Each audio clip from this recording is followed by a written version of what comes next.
अस्सलामु अलैकुम वरहमतुल्लाहि वबरकातुहू। 2 दिन पहले मैंने एक वीडियो, हमारा जो एक चैनल है आस्क AM कासमी, जिस पर हम करंट टॉपिक पर कुरान और हदीस की रोशनी में बात करते हैं, उस पर मैंने एक वीडियो अपलोड किया था कि फ़िलिस्तीन का एक शादीशुदा जोड़ा, शौहर अपनी बीवी से बेपनाह मोहब्बत, बीवी अपने शौहर से बेपनाह मोहब्बत, और बड़ा अजीब व गरीब वो वाक़या था। मैंने उस चैनल पर वो वीडियो अपलोड किया और मुख्तसर अंदाज में वो वाक़या मैं आपको सुनाना चाहता हूँ।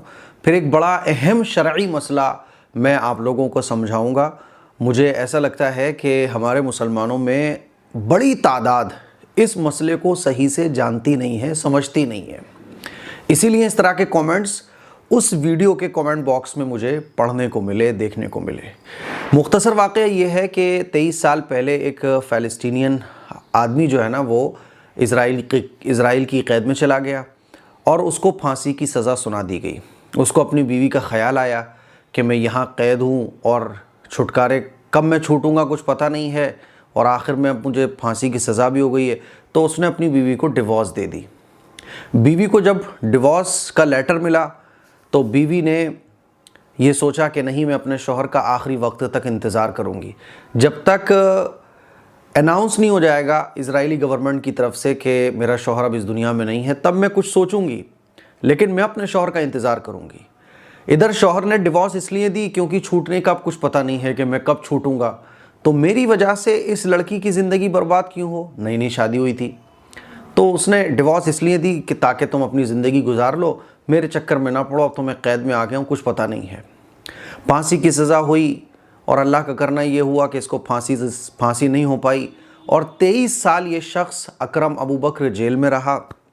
और उसके बाद अब जब सीज़ फायर हुआ है इज़राइल और हमास के बीच में, तो जो कैदी इज़राइल की तरफ से दिए गए हैं फ़िलिस्तीन को, उसमें अकरम अबू बकर भी था।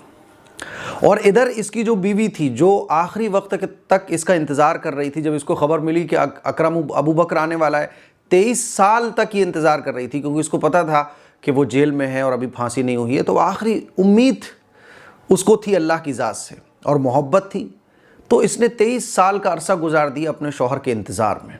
और जब इसका शौहर छूटा तो ये मिस्र पहुंची और मिस्र के काहिरा में दोबारा इस शख्स ने अपनी बीवी से निकाह किया, और इसकी बीवी ने, जिसको इसने तलाक दे दी थी, अपने शौहर से निकाह किया। ये तो हो गई मोहब्बत की दास्तान, और मियाँ बीवी के दरमियान इस तरह की मोहब्बत होना भी चाहिए। अब एक जो सवाल पूछा जा रहा था कमेंट बॉक्स में, जिससे मुझे ये लगा कि हमारे मुस्लिम कम्युनिटी में इस मसले का सही इल्म शायद लोगों को नहीं है। मेरे ख्याल में 90% लोगों को सही इल्म नहीं है। कमेंट बॉक्स में इस तरह के कमेंट्स भर भर के थे कि ये तो मैं 4-6 कमेंट स्क्रीन पे लगा रहा हूँ, वरना अक्सर कमेंट्स यही थे कि अरे जब उसने तलाक दे दी अपनी बीवी को तो फिर निकाह कैसे दोबारा कर रहा है। अरे मुफ्ती साहब, ये बात समझ में नहीं आई कि बग़ैर हलाले के इसने निकाह कैसे कर लिया। अरे ठीक है, मोहब्बत की बात तो मुफ्ती साहब आप बता रहे हो, लेकिन इसने जब अपनी बीवी को तलाक दे दी, फिर तलाक देने के बाद दोबारा निकाह कर रहा है, तो ये तो हराम कारी के साथ ज़िंदगी गुजारेगा। तो मुझे ये लगा कि तलाक के सिलसिले में इल्म हमारी कम्युनिटी को ना के बराबर है। मेरे अज़ीज़ भाइयों, मेरी बहनों, तलाक देने का जो सबसे खूबसूरत तरीक़ा है, जिसको आजकल हम लोग इख्तियार ही नहीं करते, तलाक देने का सबसे बेहतरीन तरीक़ा ये है कि आप अगर तलाक देना चाहते हैं, वैसे तो तलाक ना दिया जाए, निभाने की पूरी कोशिश की जाए। अल्लाह ताला को सबसे ज़्यादा नफ़रत हलाल चीज़ों में जिससे है वो तलाक है। अल्लाह को तलाक सख्त नापसंदीदा है। तलाक अल्लाह पसंद नहीं करता, इसलिए निबाह की अगर कोई सूरत निकल सकती हो तो निभाने की कोशिश की जाए, हद दर्जे निभाने की कोशिश की जाए। लेकिन निभाने की कोई सूरत नहीं बन पा रही है तो तलाक फिर दी जाए तो एक तलाक दी जाए। आप अपनी बीवी को एक तलाक दे दो। आपने एक तलाक दे दी, अब वो अपनी इद्दत गुजार रही है। एक और तलाक की इद्दत कितनी है? 3 पीरियड। 1 पीरियड आया, 2 पीरियड आए, 3 पीरियड आए। अब एक तलाक देने के बाद आपको फ़ायदा क्या होगा? मान लीजिए आपने अपनी बीवी को एक तलाक दी, उसके बाद बीवी को रिग्रेट हुआ, बीवी को महसूस हुआ कि लड़ाई झगड़े हो गए, मैंने भी बहुत कुछ बोल दिया था, आपको भी एहसास हुआ कि यार आपने भी बहुत कुछ बोल दिया था, चलो ऐसा करते हैं दोबारा निभाह करते हैं, चलो कोई बात नहीं, आइंदा ख्याल रखेंगे। तो ये जो एक तलाक दी गई है, इसके बाद इद्दत के अंदर रुजू करने का जो हक़ है वो शौहर को बाकी रहता है। मियाँ बीवी दोबारा मियाँ बीवी बन सकते हैं इद्दत के अंदर। मान लीजिए अभी इद्दत चल रही है, आपने कहा चलो आइंदा हम ख्याल रखेंगे, तुम ऐसा मत करना, मैं ऐसे नहीं करूँगा, तो आपने चूंकि एक तलाक दी है तो आप ये तलाक को वापस ले सकते हैं, यानी आप रुजू कर सकते हैं। रुजू करने का तरीका क्या है कि आप अपनी बीवी को दोबारा कह दें कि भाई मैं, चलो ठीक है आइंदा ख्याल रखना, और अपनी बीवी को आप निकाह में ले लें, है ना। तो आपको दोबारा निकाह करने की ज़रूरत नहीं है, इद्दत के अंदर अंदर आप अपनी बीवी से रुजू कर सकते हैं, ठीक है। और अगर इद्दत गुजर गई तो शरीयत ने यह कहा है कि इद्दत गुजर गई, अब बीवी आज़ाद है, वो कहीं भी निकाह कर सकती है। जब वो आज़ाद हो गई, इद्दत हो गई उसकी, इद्दत के बाद वो कहीं भी निकाह कर सकती है, आपसे भी निकाह कर सकती है। मान लीजिए आपको लगा, उसने कहा कि चलो दोबारा मुझसे निकाह कर लो लेकिन आइंदा ख्याल रखना, आप दोनों में अंडरस्टैंडिंग हो गई, दोनों ने एक दूसरे की बात को समझा, तो इद्दत गुजरने के बाद आप उससे दोबारा निकाह कर सकते हैं। इसको कहा जाता है तलाक़ अहसन, यानी तलाक देने का खूबसूरत तरीका। और इसी तरह से हमें तलाक देना भी चाहिए। कभी भी लड़ाई हो जाए, आप ये याद रखो कि आपको एक ही तलाक देनी है, आपको नहीं देनी 3 तलाक़ें, एक तलाक दे दो। एक तलाक देने के बाद आपको इख्तियार रहेगा, आप इद्दत के दौरान रुजू भी कर सकते हैं, और अगर इद्दत गुजर जाती है तो आप दोबारा निकाह अपनी बीवी को तलाक देने के बाद कर सकते हैं, ठीक है। और एक सूरत है तलाक़ हसन, कि आपने अपनी बीवी को 2 तलाक दे दी कि जाओ तुम्हें तलाक, तुमने 2 तलाक दे दी, तो 2 तलाक देने के बाद भी आपको रुजू करने का इख्तियार होता है, समझ रहे हो। और अगर इद्दत गुजर जाती है औरत की तो आप दोबारा निकाह करके नए मेहर के साथ आप उसको अपनी दोबारा बीवी बना सकते हो। तीसरी जो सबसे बुरी सूरत है वो है तलाक़ मुग़ल्लदा, यानी एक साथ 3 तलाक दे देना, कि आपने कह दिया तलाक तलाक तलाक, जो कि हमारे मुआशरे में राइज है, और ये सबसे गलत तरीका है, सबसे गलत तरीका। इसी तरीके पर हमारे मुआशरे में आमतौर पर तलाक दी जाती है।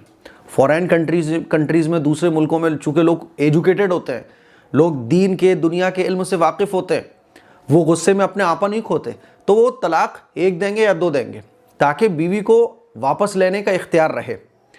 तो लोग 3 बार तलाक देते हैं, और ये 3 बार तलाक देने की सूरत बड़ी ख़तरनाक है। इसमें क्या होता है कि अब वो कभी भी आपकी बीवी नहीं बन सकती, अब उसको आप दोबारा निकाह में नहीं ले सकते, आप उससे रुजू नहीं कर सकते अपनी तलाक से। अब क्या होगा कि वो आपके निकाह में कभी भी नहीं आ सकती। हाँ, अब वो इद्दत पूरी करने के बाद कहीं और निकाह करे, अपनी ज़िंदगी गुजारे, और कभी इत्तेफाक़ी तौर पर उसका शौहर भी उसको तलाक दे दे, तब वो फिर आपके निकाह में आ सकती है। तो ये जो अबू बकर अकरम वाला जो मामला है, इसमें उन्होंने 1 तलाक दी, 1 तलाक दे दी, और 1 तलाक देने के बाद भी वही होना है जो 3 तलाक देने के बाद होता है। यानी आपने अगर 1 तलाक दी और 1 तलाक दे दी या 2 तलाक दे दी, तो क्या होगा कि इद्दत के दरमियान, चूँकि 3 पीरियड आना है, 3 महीने की इद्दत हो गई तकरीबन, 3 महीने के अंदर अंदर अगर आपको ज़रा सा भी फील होता है कि यार मेरी बीवी तो बहुत अच्छी थी, बीवी को महसूस हो रहा है कि शौहर बहुत अच्छा था, चलो माफ़ी मांग लो, निभाने की कोई सूरत बन गई, आपस में एग्रीमेंट हो गया, अब आप उसको वापस निकाह में लेके आना चाहते हो, कोई बात नहीं, आप रुजू कर लो, निकाह में आ गई वो आपके। और अगर इद्दत गुजर गई, इद्दत गुजरने के बाद भी 4-6 महीने हो गए और अब बीवी अपना रिश्ता कहीं और ढूंढ रही है, आप भी अपना ढूंढ रहे हो, दोनों को एहसास हुआ कि यार छोड़ो जो हुआ, दोबारा से हम लोग आपस में ही ठीक थे, है ना, तो आप दोबारा निकाह करके अपनी बीवी के साथ रह सकते हो, कोई हरज की बात नहीं है। बात समझ आ रही है। इसीलिए 1 तलाक या 2 तलाक देना चाहिए, 3 तलाक नहीं देना चाहिए। ये एक मुसीबत है जो अपने सर नहीं लेना चाहिए आदमी को, समझ रहे हो। अच्छा, पहले सहाबा इकराम का जो ज़माना था उसमें औरतों की कद्र ज़्यादा थी, तो 3 तलाक देने के बाद आदमी को शर्मिंदगी का सामना करना पड़ता था।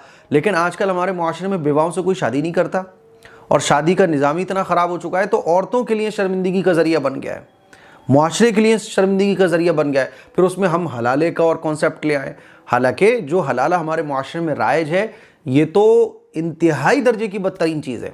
अब जो लोग कमेंट्स कर रहे थे कि मुफ्ती साहब हलाला नहीं हुआ तो वो दोबारा उसकी बीवी कैसे बन गई, मेरे भाई उसने 1 तलाक दी है। इसीलिए मैं आप लोगों से कहना चाहता हूँ, कभी भी कुछ अनबन हो जाए, आप 1 तलाक दीजिए या 2 तलाक दीजिए, बल्कि आप 1 ही तलाक दीजिए। समझ आ रही है बात। क्योंकि 1 तलाक आप दोगे तब भी इद्दत के बाद बीवी आज़ाद हो जाएगी, वो इद्दत के बाद कहीं भी निकाह कर सकती है ना। लेकिन 1 तलाक देने का फ़ायदा आपको ये होगा कि आप इद्दत के दरमियान रुजू कर सकते हैं, और इद्दत मुकम्मल हो जाए तो कभी भी जब आपका मन करे आप उससे दोबारा निकाह कर सकते हैं। तो अकरम अबू बकर ने क्या किया, 1 तलाक दी या 2 तलाक दी होंगी, अब इद्दत बीवी की गुजर गई, इद्दत होने के बाद वो आज़ाद है। लेकिन फिर भी उसने अबू बकर का इंतज़ार किया, अब अकरम अबू बकर वापस आ गए 23 साल के बाद, दोबारा निकाह कर लिया। बात समझ आ रही है? लेकिन अगर उन्होंने 3 तलाक दी होती तो फिर ये निकाह वैलिड ही नहीं होता। इसीलिए मैं आपको समझाना चाह रहा हूँ। तो ये जो कमेंट्स आ रहे थे, इस मसले को भाई याद कर लो, है ना। कभी भी कितनी लड़ाई झगड़ा हो जाए मियाँ बीवी के दरमियान, कितना ही गुस्सा आ जाए, एक ही तलाक आप दीजिए। मुझे उम्मीद है ये मसला आपको अच्छे तरीके से अब क्लियर हो गया होगा। इस क्लिप को शेयर कीजिए, दूसरों तक पहुँचाइए। अस्सलामु अलैकुम वरहमतुल्लाहि वबरकातुहू।